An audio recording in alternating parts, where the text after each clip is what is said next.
नमस्कार, प्रादेशिक समाचार के साथ मैं कामिनी। पहले मुख्य समाचार। राज्य की सभी 81 विधानसभा सीटों के लिए कल सवेरे 8 बजे से शुरू होगी मतगणना। दिन के 9:30 बजे आएगा शुरुआती रुझान।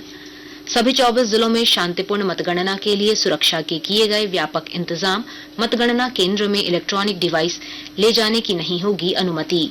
मुख्यमंत्री हेमंत सोरेन, पूर्व मुख्यमंत्री बाबूलाल मरांडी, चंपाई सोरेन और कई मंत्रियों समेत 1211 प्रत्याशियों के राजनीतिक भविष्य का होगा फैसला।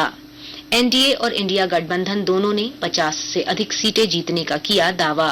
और ईडी ने घुसपैठ मामले में गिरफ्तार 2 बांग्लादेशी नागरिकों सहित 4 आरोपियों को पूछताछ के बाद अदालत में किया पेश, भेजा गया जेल।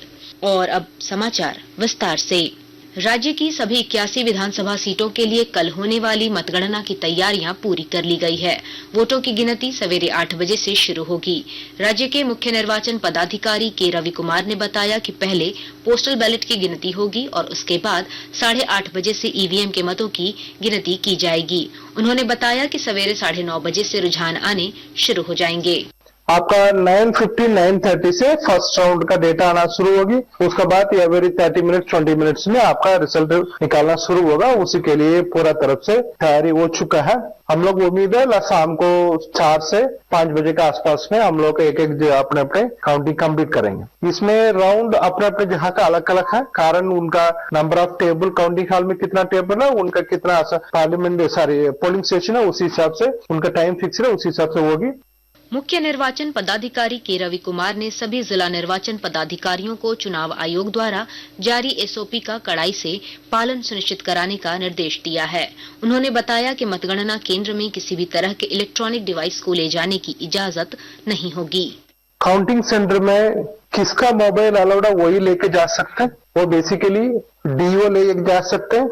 उनका इनकोर में डेटा एंट्री करना कमीशन में संपर्क रखने के लिए रहेगी। आरओ का एक मोबाइल लेके जा सकता है, उनका ईयर के इनकोर में डेटा एंट्री की आवश्यक पड़ती है। कोई भी ये आरओ मोबाइल लेके नहीं जा सकते। फिर उसके बाद कुछ कंप्यूटर असिस्टेंट का अलाउड है, सुपरवाइजर का अलाउड है। वो ओटीपी लेने के लिए, एनकोर में डेटा एंट्री करने के लिए, डेटा मोबाइल लेने के लिए अलाउड है। मुख्य निर्वाचन पदाधिकारी ने बताया कि सभी 24 जिला मुख्यालयों में बनाए गए मतगणना केंद्रों में शांतिपूर्ण तरीके से मतगणना को लेकर सुरक्षा के व्यापक इंतजाम किए गए हैं। उन्होंने बताया कि त्रिस्तरीय सुरक्षा व्यवस्था की गई है। उसमें आपका इनर लेयर में वो पूरा सीपी कंट्रोल में रहेगी, आउटर लेयर में झारखंड का आर्म्ड पुलिस है, उसके बाद अन्य व्यवस्था जिला कस्तर से किया हुआ। आपका डेटा मिलने के लिए आपका वो ट्रेंड टीवी है, उसमें भी मिल जाती है। आपका वोटर कार्ड है, उसी में भी आपका इनकोर के डेटा में पूरा तरफ से एक साथ में डेटा मिलेगी। हम लोग भी ये इंश्योर किया हुआ है, सभी डीओ का भी निर्देश दिया हुआ, आरओ का भी समय पर उसका डेटा एंट्री करते आपका ट्रेंड करने की बात हो रही है, वो समय पर मिलने के लिए पूरा तरफ से व्यवस्था किया हुआ है। रांची जिले के 7 विधानसभा क्षेत्रों रांची, हटिया, कांके, खिजरी, मांडर, सिल्ली और तमाड़ विधानसभा क्षेत्र के वोटों की गिनती कृषि बाजार समिति पंडरा में होगी। चुनाव आयोग और जिला प्रशासन द्वारा मतगणना को लेकर अंतिम तैयारी पूरी कर ली गई है। वरीय पुलिस अधीक्षक चंदन कुमार सिन्हा ने बताया कि मतगणना को लेकर सुरक्षा के व्यापक प्रबंध किए गए हैं। सबसे ज्यादा इम्पोर्टेंट है हमारा एक्सेस कंट्रोल का। एक्सेस कंट्रोल के लिए ब्रीफिंग की जा रही है कि किनकी एंट्री है और कहां तक एंट्री है। जो इनरमोस्ट कॉर्डन है वो केवल वोटर और काउंटिंग पर्सनल के लिए है। जो काउंटिंग एजेंट्स है उनकी सेपरेट एंट्री है। उनके वॉशरूम, उनके पानी की व्यवस्था की गई है। उन सबों से रिक्वेस्ट किया गया है कि कुछ भी लेकर न आए, न मोबाइल लेकर आए, न वाटर बोतल लेकर आए। प्रेस के लिए अलग इंक्लोजर बना हुआ है, वहां पर कैसे अनाउंसमेंट होगा उसकी भी व्यवस्था की जा रही है। उधर गुमला, सिमडेगा, जामताड़ा, बोकारो, हजारीबाग, रामगढ़, खूंटी समेत राज्य के अन्य जिलों में भी मतगणना की सभी तैयारियां पूरी कर ली गई है। मुख्यमंत्री हेमंत सोरेन, पूर्व मुख्यमंत्री बाबूलाल मरांडी, चंपाई सोरेन और कई मंत्रियों तथा पूर्व मंत्रियों समेत 1211 प्रत्याशियों के राजनीतिक भविष्य का कल फैसला होगा। इन प्रत्याशियों में 128 महिलाएं भी शामिल हैं। इस चुनाव में एनडीए में शामिल भारतीय जनता पार्टी ने 68, आजसू पार्टी ने 10 और लोजपा आर ने 1 प्रत्याशी खड़ा किया है, जबकि इंडिया ब्लॉक में झारखंड मुक्ति मोर्चा ने 43, कांग्रेस ने 30, राजद ने 6 और सीपीआईएम एल ने 3 उम्मीदवार मैदान में उतारे हैं। एनडीए और इंडिया गठबंधन की ओर से चुनाव में अपनी अपनी जीत के दावे किए जा रहे हैं। भाजपा के प्रदेश अध्यक्ष बाबूलाल मरांडी ने दावा किया है कि राज्य में भाजपा के नेतृत्व में एनडीए 50 सीट से ज्यादा पर जीत दर्ज करेगी। देश के प्रधानमंत्री नरेंद्र मोदी जी की गारंटी पर खास करके मां बहनों के लिए उन्होंने जो काम किए या कर रहे हैं, तो लोगों को भरोसा, और इस कारण से इस बार महिला ने भी बढ़ चढ़ करके वोट में हिस्सा लिया। भारतीय जनता पार्टी और एनडीए गठबंधन को 51+ मिलने जा रही है। इधर कांग्रेस के वरिष्ठ नेता राजेश ठाकुर ने कहा है कि जनता ने राज्य में महागठबंधन की सरकार बनाने का आदेश दिया है। निश्चित रूप से हम लोगों को जनता जनार्दन पर भरोसा है और उन्होंने जिस तरह से मैंडेट दिया है, हम ये कह सकते हैं हम दोबारा सरकार बनाने जा रहे हैं, हम मजबूत सरकार बनाने जा रहे हैं और हम अंतिम पायदान पर बैठे व्यक्ति को फिर से एक बार जो सारी योजनाएं हैं उसको देने जा रहे हैं। आकाशवाणी के ताजा तरीन समाचारों के लिए आप हमारी वेबसाइट newsonair.gov.in पर लॉग ऑन कर सकते हैं। ताजा समाचार X handle @AIR news alerts और Facebook page All India Radio News पर भी उपलब्ध है। आप प्रादेशिक समाचार एकांश के X handle @AIR news _Ranchi और फेसबुक, इंस्टाग्राम पेज तथा YouTube channel AIR news Ranchi पर भी हमारे बुलेटिन सुन सकते हैं। प्रादेशिक समाचार आप आकाशवाणी रांची से सुन रहे हैं। आकाशवाणी रांची के प्रादेशिक समाचार एकांश की ओर से कल दिन भर मतगणना को लेकर जीवंत परिचर्चा का आयोजन किया गया है। परिचर्चा की शुरुआत सवेरे 8:45 बजे से होगी, जो रांची और दिल्ली से प्रसारित समाचार अवधि को छोड़कर शाम 4 बजे तक जारी रहेगी।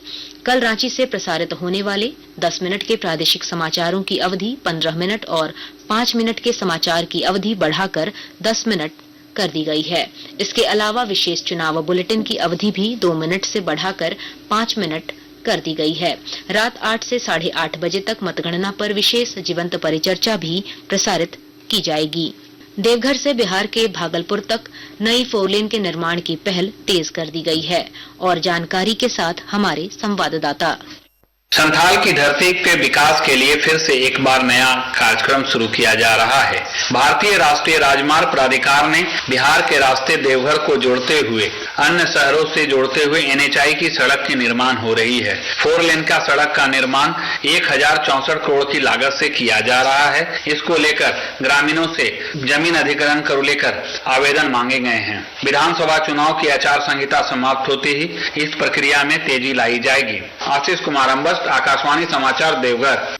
प्रवर्तन निदेशालय ईडी ने 5 दिनों की रिमांड अवधि समाप्त होने पर आज घुसपैठ मामले में गिरफ्तार 2 बांग्लादेशी नागरिकों सहित 4 आरोपितों को PMLA के विशेष न्यायाधीश योगेश कुमार की अदालत में पेश किया। अदालत ने चारों को न्यायिक हिरासत में बिरसा मुंडा केंद्रीय कारा भेज दिया। मामले की अगली सुनवाई 28 नवंबर को होगी। गौरतलब है कि ईडी ने बांग्लादेशी घुसपैठ मामले में गत 13 नवंबर को कोलकाता से चारों को गिरफ्तार किया था।